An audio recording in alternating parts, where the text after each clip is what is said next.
같은 나라 같은 시장인데 정반대 일이 벌어졌습니다. 코스피는 빠지는데 코스닥은 7% 넘게 튀어 올랐습니다. 한쪽은 공포에 질려 던지는데 한쪽은 사이드카가 걸린 만큼 돈이 몰린 겁니다. 왜 같은 시장이 반으로 쪼개졌을까요? 답은 길지 않습니다. 코스피라는 큰 배의 무게 절반이 딱 두 칸에 실려있기 때문입니다. 삼성전자와 SK하이닉스 이 두 종목 비중이 이미 5할 안팎까지 커졌습니다. 그러니 이 두 종목이 흔들리는 날에는 나머지가 멀쩡해도 지수가 무너집니다. 어제도 코스피 안에서 오른 종목이 빠진 종목보다 많았는데 지수는 그냥 빨간 불이었죠. 그럼 누가 이 두 종목을 던졌을까요? 6월 한 달 동안 외국인은 삼성전자를 약 20조 6천억 원, SK하이닉스를 약 15조 9천억 원어치 팔았습니다. 매도가 반도체 두 종목에 집중된 겁니다. 그리고 이 물량을 받아낸 건 개인이었습니다. 외국인이 반도체에서 걸어 나오는데 개인은 그 빈자리로 걸어 들어간 셈입니다. 여기에 한 가지가 더 얹힙니다. 다음 달 국민연금이 돌아옵니다. 코스피가 급등하면서 국민연금의 국내 주식 비중이 30%를 넘어섰고 7월부터 리밸런싱이 재개되면 최대 60조 원의 매도 물량이 나올 수 있다는 관측입니다. 외국인은 반도체를 비우고 연기금은 비중을 줄여야 하고 지수의 절반은 두 종목에 쏠려 있습니다. 큰 자금 입장에서 보면 지금 한국 시장의 무게중심을 다시 잡아야 하는 국면인 겁니다. 이런 이야기를 꺼내면 반응은 보통 둘로 갈립니다. 그래서 반도체가 끝났다는 거냐는 거죠. 그건 아닙니다. 오히려 출발점은 반도체가 맞습니다. 다만 큰 자금이 보는 건 반도체가 무너지는 그림이 아니라 반도체가 만들어 놓은 다음 병목입니다. AI가 끝난 게 아니라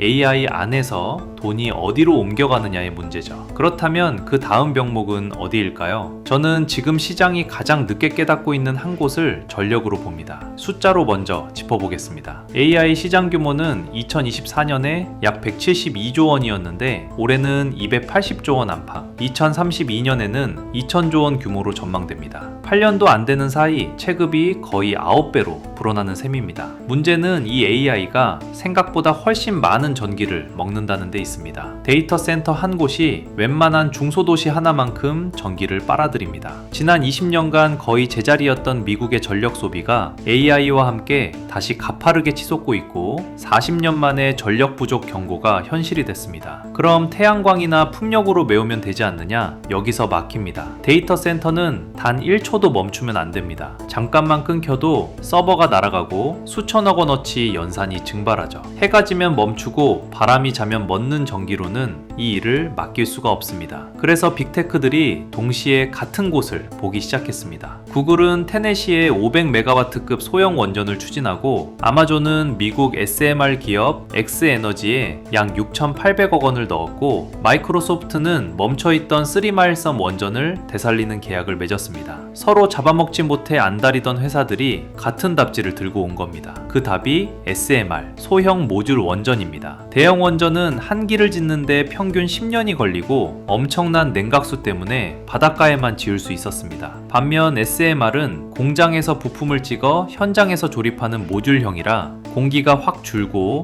물이 없는 내륙, 데이터 센터 바로 옆에도 세울 수 있습니다. 전선만 바로 꽂으면 되니 송전 과정에서 새는 손실도 없죠. 정리하면 이렇습니다. AI 시대의 진짜 병목은 칩이 아니라 전기이고 그 전기를 24시간 끊김없이 대줄 수 있는 발전원이 SMR입니다. 그래서 빅테크에게 SMR은 선택이 아니라 생존의 문제가 됐습니다. 그리고 바로 지금 이 흐름을 한국 쪽으로 끌어당기는 사건이 한꺼번에 터졌습니다. 빌 게이츠가 세운 미국 원전 기업 테라파워가 미국 원자력 규제위원회로부터 상업용 SMR 건설 승인을 받았습니다. 미국이 신규 상업용 원전을 허가한 건 10년 만이고 SMR 같은 첨단 원전으로는 미국 역사상 처음입니다. 여기에 SK와 한수원이 투자자로 들어가 있죠. 국내에서는 두산에너빌리티가 창원 공장에 SMR 전용 라인을 짓겠다고 나섰습니다. 투자금만 8천억 원이 넘고 연간 20기를 찍어낼 수 있는 규모입니다. 설비를 조금 들리는 수준이 아니라 전 세계 SMR을 위탁 생산하는 공장, 반도체로 치면 SMR 팜파운드리를 짓겠다는 선언이죠. 현대건설은 미국 홀텍과 손잡고 미시간주에 SMR 2기를 짓기로 했습니다. 미국 정부 보조금까지 받아냈고요. 삼성물산도 향후 3년간 SMR과 재생에너지에 6조 원이 넘는 돈을 쏟기로 했습니다. 그리고 우리 국회는 올 2월 SMR 특별법을 통과시켰습니다. 삼성, 두산, 현대 좀처럼 같은 사업에서 동시에 속도를 내지 않던 세 그룹이 처음으로 같은 방향으로 뛰기 시작한 겁니다.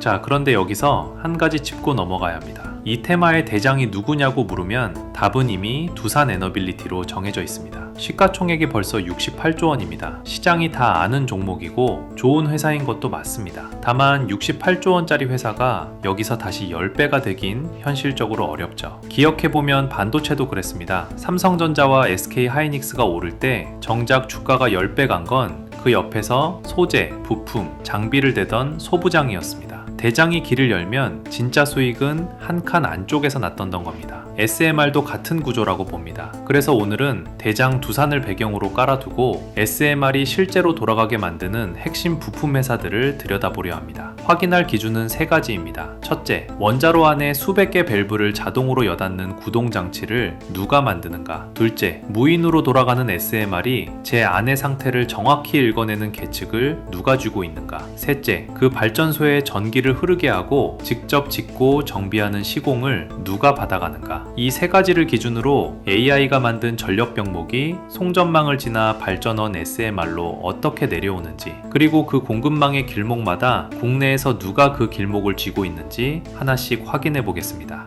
먼저 가장 안쪽에서 원자로를 움직이는 회사부터입니다. 에너토크입니다. 이 회사는 전동 액추에이터를 만듭니다. 밸브를 자동으로 여닫는 구동장치죠. 이름은 낯설어도 역할은 단순합니다. 원전 안에는 냉각수를 보내는 밸브, 증기를 조절하는 밸브, 비상시 차단하는 밸브가 수백 개씩 들어가는데 이 밸브들을 사람 손이 아니라 전기 신호로 정밀하게 여닫아주는 장치입니다. 이게 한번 오작동하면 발전소 전체가 멈춰설 수 있습니다. 그래서 가격보다 신뢰성이 먼저인 분야죠. 에너토크가 특별한 이유는 여기 있습니다. 원자력 발전소에 들어가는 전동 액추에이터를 국내에서 사실상 유일하게 국산화한 회사입니다. 원래 이 부품은 독일과 영국 기업이 쥐고 있었고 전량 수입에 기대던 품목이었는데 에너토크가 그 구조를 깨고 한수원 인증까지 받아냈습니다. 여기서 SMR과의 연결고리가 분명해집니다. 대형 원전은 일부 밸브를 사람이 직접 조작했습니다. 하지만 SMR은 사람이 상주하지 않는 무인 자동 운전을 전제로 설계됩니다. 밸브 하나하나가 거의 전부 자동으로 움직여야 한다는 뜻이죠. 쉽게 말하면 한 기당 들어가는 자동 구동장치 수가 대형 원전보다 오히려 더 많아진다는 겁니다. 여기에 두산이 예고한 대로 연간 20기를 찍어내는 공장이 돌기 시작하면 에너토크가 납품할 물량은 기수가 늘어나는 만큼 곱절로 불어나는 구조입니다. 실제 레퍼런스도 쌓이고 있습니다. 경주에 짓고 있는 차세대 연구용 원자로 아라에 전동 액추에이터 70대를 공급하기로 했고 납품은 2028년까지 순차적으로 이어집니다. 미국 FM, 캐나다 CSA, 유럽 아텍스 같은 국제 인증도 이미 갖춰두었고요. 물론 짚어야 할 변수도 있습니다. 에너토크는 회사 체급 자체가 크지 않습니다. 그래서 핵심은 이 회사가 따낸 공급 레퍼런스가 얼마나 빨리 실제 매출과 이익으로 넘어오느냐입니다.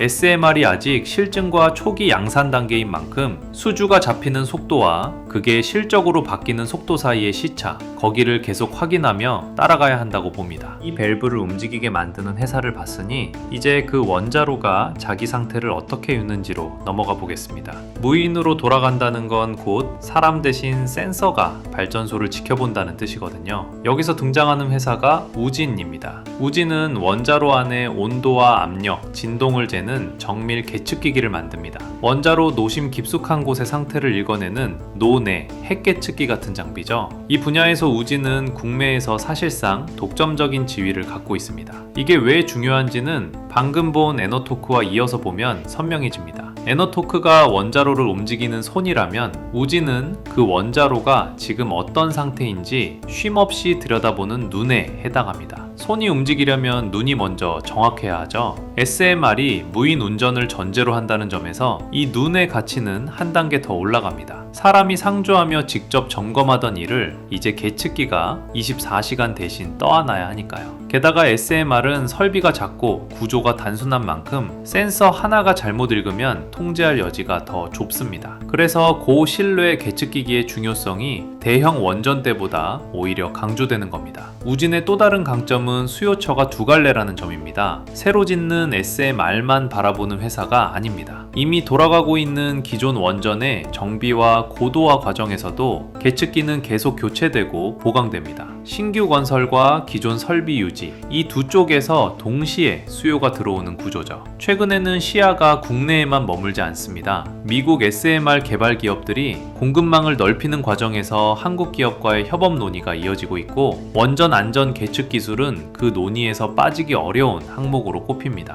오랜 기간 이 기술을 쌓아온 회사가 드물다는 게 우진을 다시 보게 만드는 대목입니다. 다만 이 회사 역시 그늘이 없지는 않습니다. 계측기 사업은 결국 원전이 새로 지어지고 정비 일감이 풀리는 정책 일정에 묶여 있습니다. SMR 상용화 속도가 예상보다 늦춰지면 수주 시점도 함께 밀릴 수 있죠. 그러니 우진은 기술 독점이라는 강점만큼이나 원전 발주가 실제로 어느 분기에 떨어지는지를 같이 봐야 하는 종목이라고 정리하겠습니다. 여기까지 본 두 회사는 원자로 안쪽 부품 단위의 이야기였습니다. 그런데 SMR은 부품만 모은다고 돌아가지 않습니다. 그 부품들을 한 발전소로 엮어 실제로 전기가 흐르게 만드는 일, 즉 짓고 배선하는 손이 반드시 필요합니다. 세 번째 회사가 맡는 일이 바로 그 시공입니다. 금양 그린파워입니다. 원전 안에 들어가는 전기 배선과 계측 설비를 직접 시공하는 회사입니다. 원자로가 발전소의 심장이라면 이 회사가 까는 전기 설비는 혈관에 해당합니다. 원자로가 만든 전기를 제어하고 분배하는 모든 전기 계통을 설치하는 일이죠. 설계가 아무리 훌륭해도 이 혈관이 깔리지 않으면 발전소는 작동하지 않습니다. 그런데 제가 이 회사를 세 번째로 둔 데는 이유가 있습니다.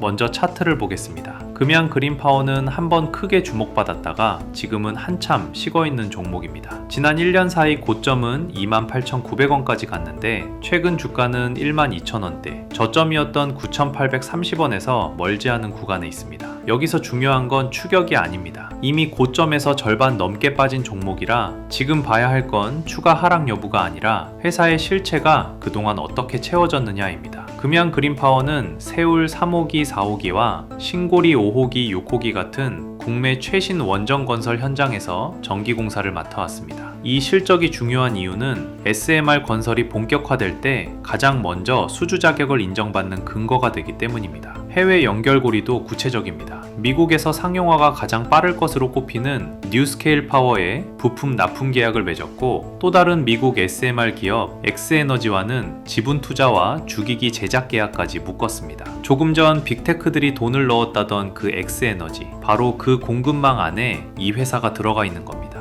여기에 한 발 더 나아가 원전 정비업체를 인수하면서 전기공사에서 정비까지 사업을 넓혔고, 정부와 기업이 함께 꾸린 SMR 민관협의체에도 이름을 올렸습니다. 전기를 깔고 정비하고 산업 설계 테이블에도 앉은 세 겹의 연결을 갖춘 회사인 셈이죠. 리스크는 이 회사 나름의 결이 있습니다. 시공과 정비는 수주를 따낸다고 곧장 돈이 들어오는 게 아니라 공사가 진행되는 만큼 매출로 잡힙니다. 수주와 실제 매출 사이에 시차가 있다는 뜻이죠. 게다가 해외 SMR 일정이 미뤄지면 그 시차가 더 늘어날 수 있습니다. 그러니 금양 그린파워는 차트가 식어있는 지금 수주가 매출로 전환되는 속도를 분기마다 확인하는 게 핵심이라고 봅니다. 자, 이제 완벽하게 감이 오십니까? 대한민국 SMR 관련주의 주가는 오늘 지금 이 순간이 역사상 가장 싼 초강력 바닥 매수 구간입니다. 앞으로 미친듯이 수직 상승할 일만 남았습니다. 그런데 말입니다. 이렇게 역대급 호황이 확정된 업황이라고 해서 아무 주식이나 눈 감고 사면 다 돈을 벌 수 있을까요?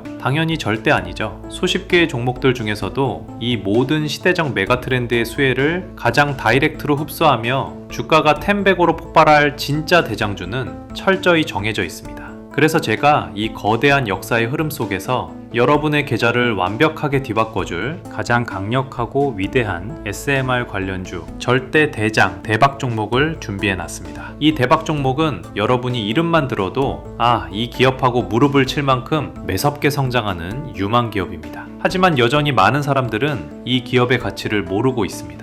아직까지도 최저점 바닥 구간이나 다름없는 현재 가격에서 메이저 기관과 외국인 거대 자본들이 그야말로 미친듯이 지분을 쓸어 담으며 폭풍 매집을 끝마친 지금 당장 폭발적인 종목입니다. 제 개인적이고 확고한 분석으로는 2026년 올해 증시에서 가장 압도적이고 경이로운 상승률을 기록할 단 하나의 대장주라고 100% 확신합니다. 지금부터 제가 내드리는 퀴즈의 정답을 맞추신 분들께는 이 기업 정보와 진입 타점, 목표 주가를 모두 100% 무료로 보내드리겠습니다. 자, 그러면 문제 바로 나갑니다. 다음 중 SMR 관련주는 무엇일까요? 8번 두산에너빌리티, 9번 정몽규, 10번 홍명보, 11번 이임생. 이 중 정답이라고 생각하시는 숫자를 화면에 보이는 번호로 보내주시면 됩니다.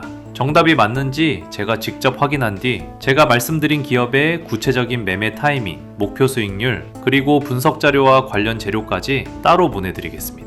자, 세 회사를 다시 한 줄로 짚어보겠습니다. 에너토크는 원자로의 밸브를 움직이는 구동장치, 우지는 그 원자로의 상태를 읽는 계측, 금양그린파워는 발전소를 짓고 전기를 흐르게 하는 시공. 같은 SMR이라는 테마 안에서도 세 회사가 맡은 역할은 분명히 다릅니다. 그리고 이 세 회사를 한 줄로 꿰는 건 결국 자금의 방향입니다. 6월 한 달 외국인은 반도체 두 종목을 비웠습니다. 7월 국민연금은 비중을 줄여야 합니다. 지수의 절반을 떠받치던 무게가 한쪽으로 너무 쏠려 있었기 때문이죠. 그렇게 빠져나온 자금이 아무데도 안 가고 사라지는 건 아닙니다. 큰 자금은 늘 다음 병목을 먼저 봅니다. 그 다음 병목이 지금은 전력이고 그 전력을 24시간 끊김없이 댈 발전원이 SMR이라는 데까지 시장의 시선이 천천히 옮겨가고 있습니다. 칩 그 자체에서 그 칩을 굴릴 전기로, 전기를 만드는 대장 발전사에서 그 발전소를 실제로 돌아가게 만드는 부품과 시공으로 무게중심은 한 칸씩 안으로 들어오고 있는 겁니다. 반도체가 그랬고 조선이 그랬고 전력망이 그랬습니다. 대장이 먼저 길을 열면 수익의 무게는 늘 그 한 칸 안쪽으로 번졌습니다. 오늘 세 회사가 SMR이라는 흐름 안에서 어디쯤 서 있는지를 짚어봤습니다. 특정 종목을 사라는 이야기가 아니라 자금이 어느 길을 따라 움직이고 있는지를 함께 따라가 본 것입니다. SMR이 정말 발전원의 한 축으로 자리 잡을지, 그 공급망 안에서 이 회사들이 수주를 실적으로 바꿔내는지 저는 계속 추적해야 한다고 봅니다. 오늘 영상이 시장을 한 칸 더 멀리 보는 데 도움이 되셨길 바랍니다. 끝까지 함께 해주셔서 고맙습니다.